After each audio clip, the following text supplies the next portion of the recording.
with Nelson Lubao and Jen Subardiaga. Para naman mas mabigyang pansin ang work immersion on the job training, babawasan ng Department of Education ang mga asignatura, subject sa senior high school. Ayun, no? Sinabi ni Education Secretary Sani Angara na layunin ng DepEd na gawing mas simple ang senior high school curriculum at bawasan ang mga asignatura sa 5 o 6 na lang.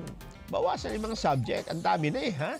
Kung babawasan naman ang mga asignatura sa senior high school curriculum, magkakaroon ng mas maraming oras ang mga estudyante para sa on-the-job training o yung work immersion na kinakailangan ng industriya.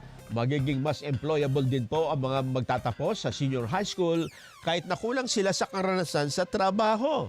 Sa pulong kasama ang mga consultant ng Asian Development Bank, hiniling ho ng DepEd ang mga rekomendasyon tungkol sa istruktura ng senior high school curriculum. Para particular ho yung mga content ng English, Science, Math, Standards at Curriculum Guides.